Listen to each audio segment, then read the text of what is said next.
आज का जो विषय था वह केतु के बारे में चर्चा चल रही थी कि केतु क्या है। यहाँ ओझा जी लिखते हैं, विकीर्ण तेजसः केचित् स्वप्रकाशमया दिवि दृश्यन्ते जातुचित पिंडा पिंडास्ते केतवः मता। आकाश में कभी कभी कदाचित बिखरे हुए स्वप्रकाशमय जो पिंड दिखाई देते हैं, उन्हीं पिंडों को केतु कहा जाता है। और ये केतु कैसे हैं? तो लिखा, अनग्नौ ज्योतिंसि केतवः। पूरा श्लोक है जिसकी व्याख्या प्रवेश व्यास जी ने की भी थी कि किस किस की ज्योति को नहीं गिनना है। अनग्नौ, आग जहां न हो वहां ज्योति हो, उसको केतु कहते हैं। अग्नि रहित स्थान में जो ज्योति दिखाई पड़ती है उसको केतु कहा जाता है। पूरे श्लोक के लास्ट में ओझा जी लिखते हैं, अनग्नौ ज्योतिंसि केतवः। इन केतुओं की स्थिति क्या है, कितने केतु हैं? तो ओझा जी बताते हैं, गर्गादयस्तु केतु नाम सहस्रम परिचक्षते। गर्गादि आचार्य केतुओं की संख्या 1000 बताते हैं। पराशरादयस्त्वेक शतम और पराशरादि 100। एकम तो नारद, और नारद एक केतु मानते हैं। इन केतुओं की संख्या के बारे में आचार्यों का मतभेद है। अब ये केतु कितने दिन दिखाई दें तो कब इनका क्या प्रभाव पड़ता है? इन्होंने दिखाया, कियंत्यहानि कियंत्यहानि दृश्यास्ते किम मृक्षोदयस्तता मयोदस किम मृक्षोदयास्तकाः एतत् प्राग विदय दृष्टम अपि हंत न दर्शितम। उन्होंने कहा, कितने दिन तक ये दिखाई देते हैं, नक्षत्रों को के उदयास्त का स्वरूप क्या है, यह सब पुरातन आचार्यों को पता था, लेकिन उन्होंने इस बारे में कोई स्पष्ट मत नहीं दिखाया कि ये कब केतु दिखाई देंगे, इनका उदय अस्त कब होगा, इत्यादि विषय वो जानते थे, लेकिन आचार्यों ने स्पष्टता से इसके बारे में नहीं बताया। नैसाम यथावत विज्ञानम न च निर्धारिता गति संख्यानम च फलम तेसाम प्रतीतम तदिहोच्यते। इनका न तो ठीक विज्ञान है कि कहाँ रहते हैं, क्या रहते हैं, इसके बारे में ठीक से जाना नहीं जा सकता, और न ही इनकी गति निश्चित की जा सकती है। न च निर्धारिता गति। तो हम लोग क्या बता सकते हैं? संख्यानम च फलम चैसाम, इनकी संख्या के बारे में और इनके फल के बारे में प्रतीतम तदिहोच्यते, जो जानकारी है उसको हम यहाँ बताएंगे। इन्होंने कहा, केतुओं के ग्रुप कितने हैं, कितने ग्रुप में केतु हैं।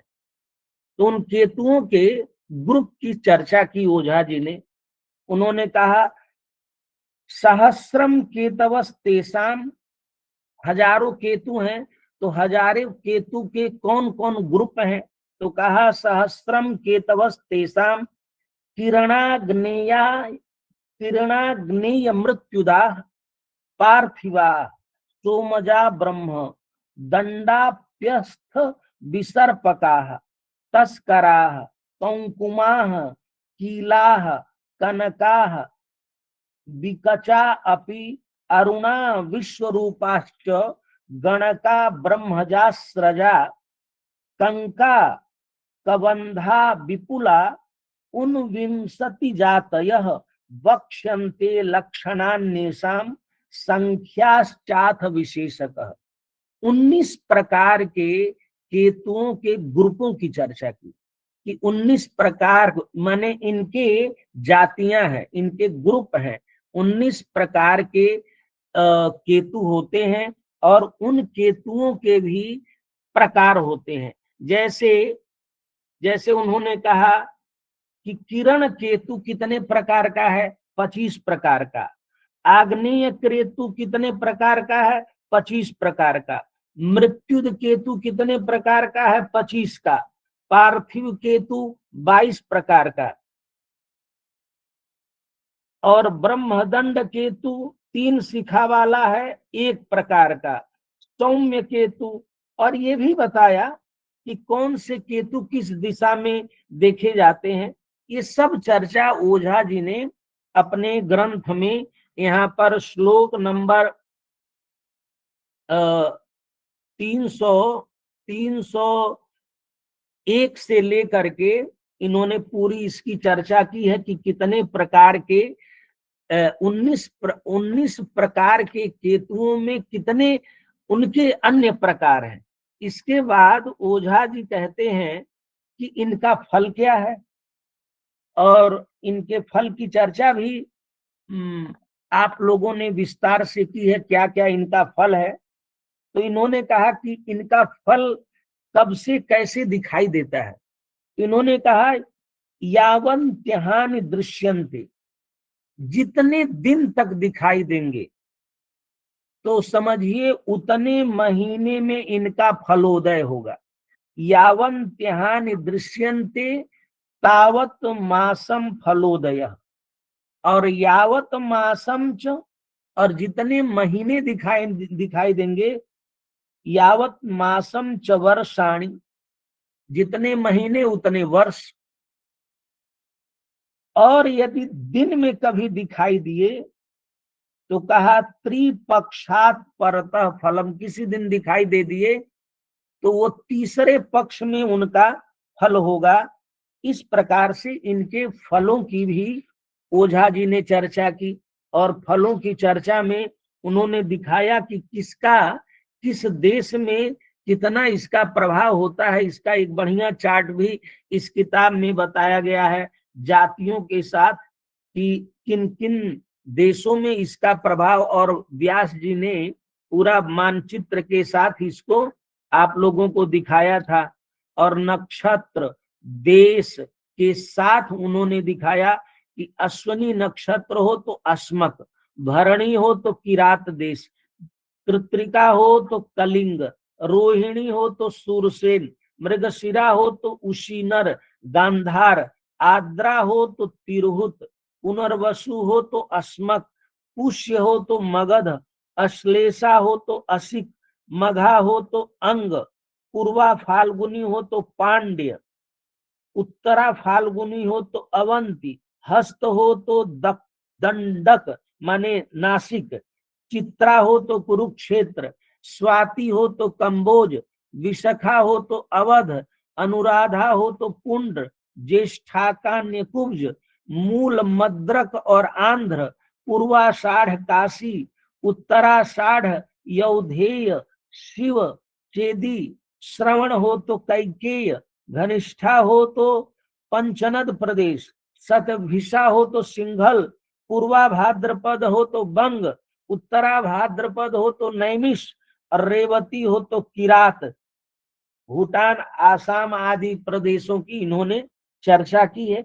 इस प्रकार से ओझा जी ने अंत में इनके शुभ शुभ फल क्या होते हैं इसकी भी चर्चा की है। इस प्रकार ओझा जी ने विस्तार से इन विषयों को, केतुओं के बारे में बताया।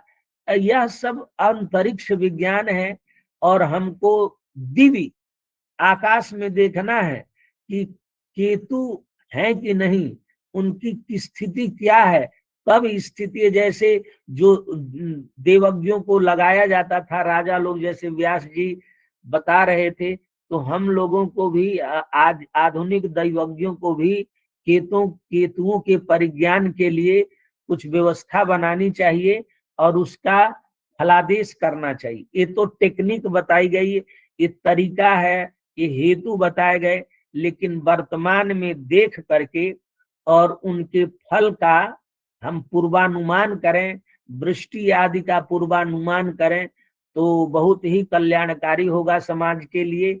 क्योंकि यह व्यावहारिक शास्त्र है, ज्योतिष जो ये इसके लिए अंतरिक्ष ही, क्योंकि हमारे लिए प्रमाण है, और उनकी गतियों, उन ग्रहों की स्थितियों को आधार बनाकर ग्रह गणित के आधार पर हम जो पूर्वानुमान करते हैं, चाहे जीवन का पूर्वानुमान करें, चाहे वर्षा का पूर्वानुमान करें, आपदाओं का पूर्वानुमान करें, माने शुभ और अशुभ दोनों प्रकार के पूर्वानुमान करें, तो यह देश, समाज और राष्ट्र के लिए बड़ा हितकारक होगा।